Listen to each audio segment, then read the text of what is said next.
And welcome to another episode of the Heart and Mind of Business. We're so excited to have you here with us today.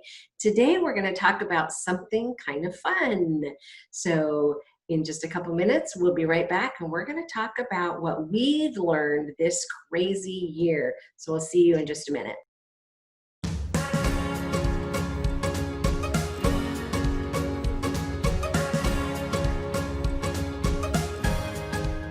Welcome back to the Heart and Mind of Business. So today, Debbie and I are going to talk about what we learned this year. It was a crazy year, wasn't it? That has been an interesting year. Let's just say it's not one that we're going to forget. That's for sure. Yes. And lots of good and negative things have come out of the year. So we wanted to take some time today to just talk about what we personally learned this year. So let's start with you. What did you learn this year that you'd like to share? So I think before we started recording, we talked about two topics. We talked about business and we talked about self-care. So let's talk about business first, because that's why we're here. Yes. So I have found it really interesting because I am the health and wellbeing business lead for the Federation of Small Businesses in Devon in the UK. So what I have found by doing lots of networking and even leading some of the groups is that perception is everything. When I asked in one group what positive has come out of this situation this year for you, I had this one guy with a whole stream of everything that was difficult, everything that was a struggle, everything that was difficult for his clients, and it just came out this huge outpouring that everything he could see was difficult. And I said, have you got anything that's positive? But it didn't sound very positive to me. And it took him a while. He had to stop and then think. And then he came in and said, well, I suppose. And he came up with two things. Interesting. But we can either see it as a lesson or something to learn, some way we can change, or we can see it as a struggle. And he was just really seeing it as a struggle. And I don't want to see it like that. Right. I agree. Yeah. And I think there has been, for me, even this year, I decided I didn't want to get caught up in the fear. I haven't been listening to the news. I'm not reading papers, not that I read them anyway. I made a promise to myself years ago not to read them anymore. And I didn't want to get caught up in the fact that everything's shutting, therefore that means my business is going to go downwards, that things are going to spiral for me. I wanted to keep in my head that I could attract clients irrespective of the stuff that's going on. That just because some businesses were shut didn't mean to say that there wasn't money around to be spent and that I couldn't attract those clients. And do you know what? My business has grown. Yes. And so is mine, actually, this year. Yeah. And so part of that may just be our mindset on the topic, that we're just not looking at it from the negative perspective. And I've definitely learned that even during the difficult times for some people, there is still money out there. There are still people spending money still. And especially in what I do, you think, oh, this is not a time that someone's going to stop and say, I'm going to drop, X amount of dollars and write my book finally and get that published because I have the free time I haven't had, so you could think about it that way. You could think, where, money is tight. We don't know what the future is going to bring. So perhaps we shouldn't spend the money, which hasn't been the case at all. Right? For my clients, my ideal customer, if you will, people have been, oh, this is a great time. I've got some extra time on my hands. And most people that I know, business has been fine. Right. Yeah. So, and my husband owns his own business as well, and it is probably the best year he's ever had. So it shows, doesn't it? It does. That there's still money out there. There's still business being done. You can still attract your right client. It's keeping your head and having that level of expectation and allowing that in. Yeah. And not closing the door by saying, oh, that's it, and there's nobody there. What's the point networking? What's the point getting out there? What's the point? Right. Absolutely true. But for you, diversifying into books.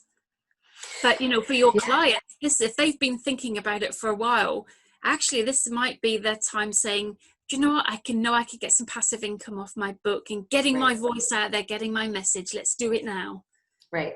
Well, there's some time. Or somebody who's had a book who said, I want to take that next step, because they focus on, write, speak, lead for influence, right? Because I'm all about influence, intentional, strategic influence, right?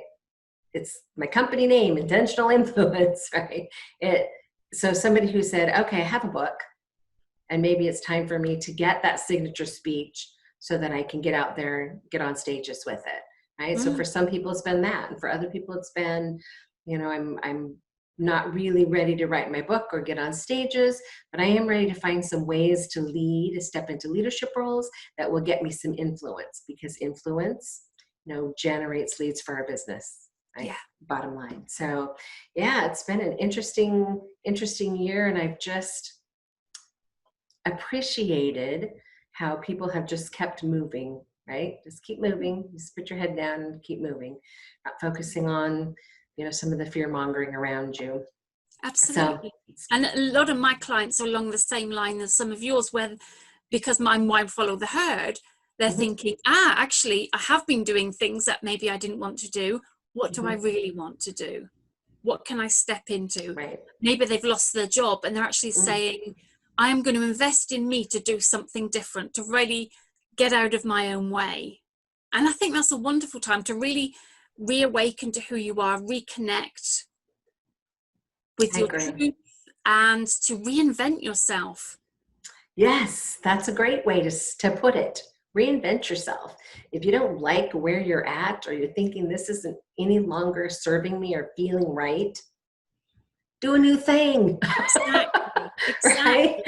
All it takes is an idea and a plan and the courage, right? To be brave enough to say, I'm going to step into this. I'm going to do it.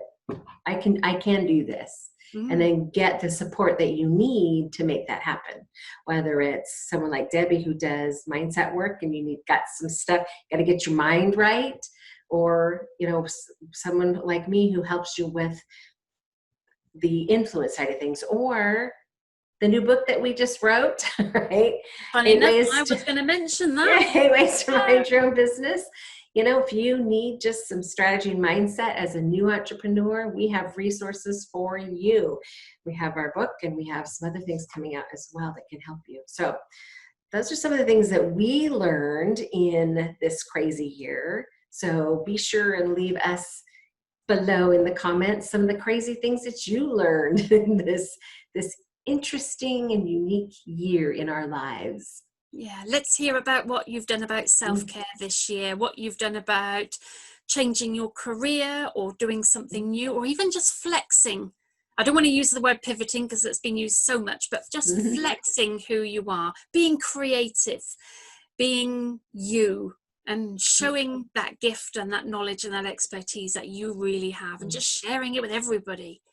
Stretching maybe a little bit. Stretching. Right? So that's definitely, this has been a really great year for me in personal growth. And part of that personal growth has come in the form of understanding the value of self-care, right? Just because you can do something doesn't mean that you should do something, right? Yeah. Sometimes you have to stop.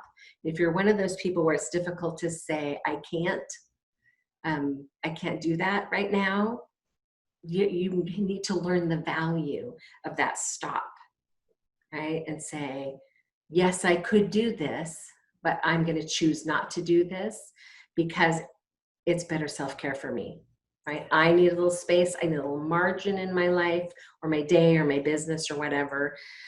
I'm going to stop and I'm going to build some of that margin into my life so that I'm having better self-care and better balance. So it's been a really good year for me in that respect.